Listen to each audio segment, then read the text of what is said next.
Yon, what's up? Ayan, kamusta mga utol and then welcome sa video na ito. So ito, dagdagan na naman natin ng inyong mga kaalaman.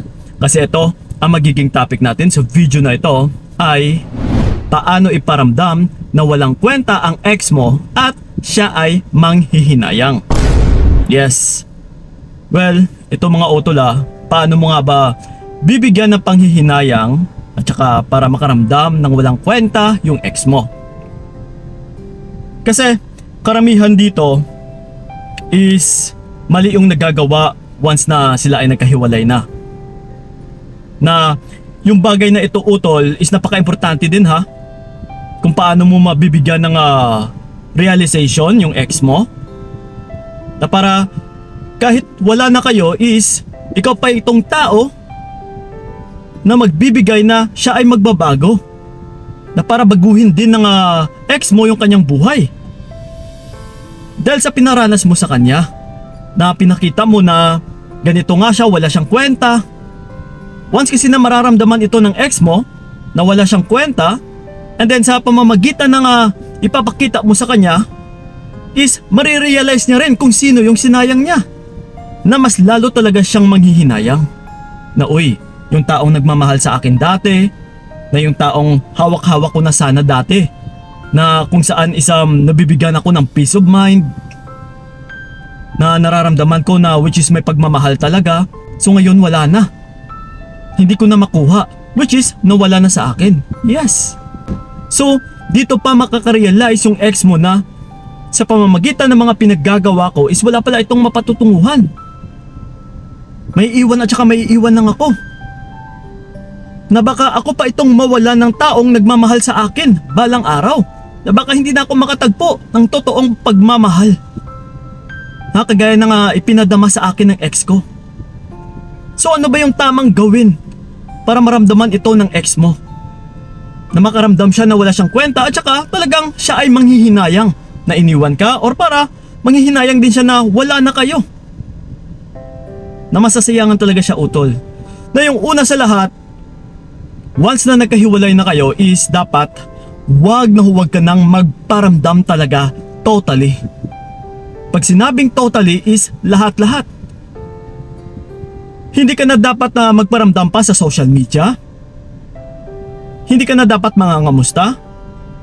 Hindi ka na dapat mag-seen ng mga stories niya, ng mga pinost niya. Or huwag ka talagang mag-react din sa bawat pinopost niya. Mas mainam pa utol is i-ignore mo lahat-lahat ng ito. Okay, again uulitin ko. So Kuya Kiko, paano ba ito?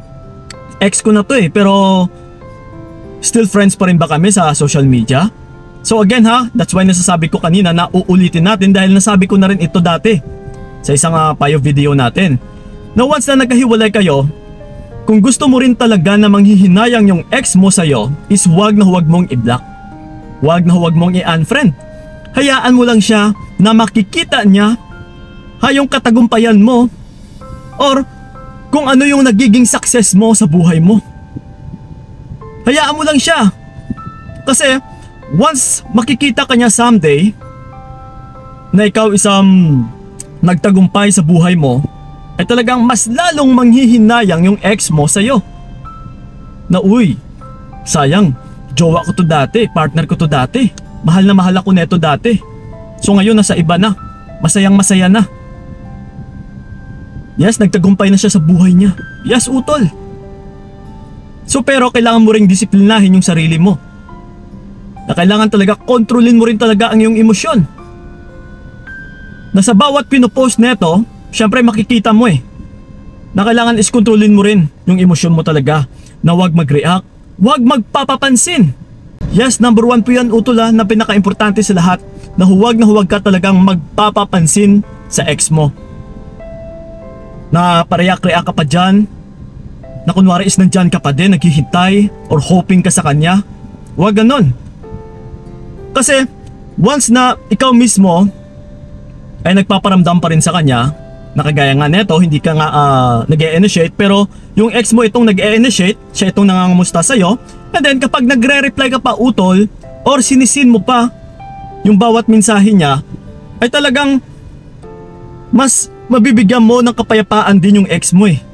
Na mas lalo siyang makakomportable na nandiyan ka pa rin, na binabasa mo pa rin yung mga messages niya. Yung tipong parang naghihintay ka.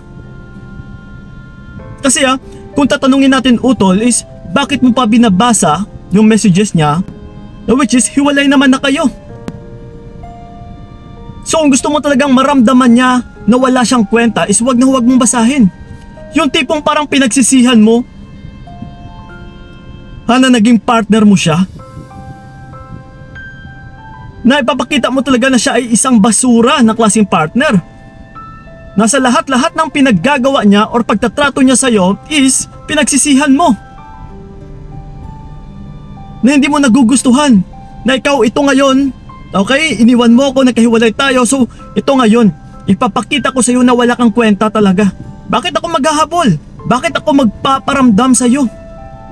Yes, ganun dapat utol. Ganun dapat yung ipaparamdam mo sa partner mo or sa ex mo. Hindi partner kundi ex mo na talaga. So dito talaga mas lalong makakaramdam ng panghihinayang yung ex mo na uy sayang. Yung taong nagmamahal sa akin dati ay wala na. Yes. That's why isa ito minsan na dahilan kung bakit nagpaparamdam pa yung mga ex ninyo, dahil kumukuha po ito ng validations. Na kung still nandyan ka pa rin naghihintay sa kanya, umaasa, kung may pagmamahal or may pagtingin ka pa rin sa kanya.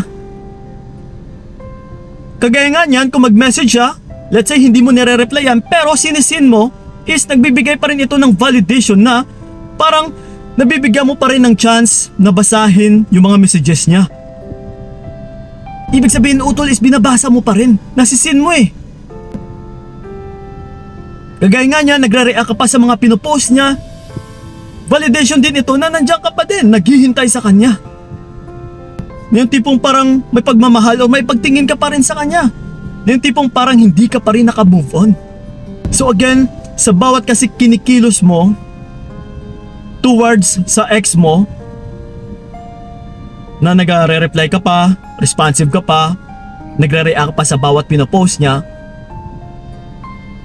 or kagaya nga niyan, baka ikaw pa itong nangangamusta, validation po yan utol, na hoping ka pa rin, na naghihintay ka pa rin, na still may pagtingin ka pa rin sa kanya, na still patay na patay ka pa rin sa kanya. So gusto mo ba yun? Dahil sa gawain na ito utol, is hindi mo mabibigyan ng panghihinayang or makakaramdam ng walang kwenta yung ex mo. Nandiyan ka pa din eh. So again iparamdam mo talaga na siya ay basura. Kagaya sa basura, ano bang ginagawa mo sa basura? Dinadampot mo pa ba? Binabalik mo pa ba? Kinukuha mo pa ba? Wala na, dapat once na isa itong basura ay dapat tinatapon na. At huwag nang pakialaman pa. Okay? So yun na po yung mga utol, sana'y malinaw po sa inyo na para mabigyan nyo rin talaga ng pagsisisi na panghinayang, na para makaramdam din ng mga walang kwenta yung mga ex ninyo. Yes, gawin nyo po yung bagay na ito. Okay, huwag nyong i-block and then huwag na talagang magparamdam. Okay? So yun lang po, maraming salamat. Sana'y nakatulong yung video na ito. So ingat po kayo. God bless and babush! Binigay ko lahat para wala kang masabi, kaya nga hindi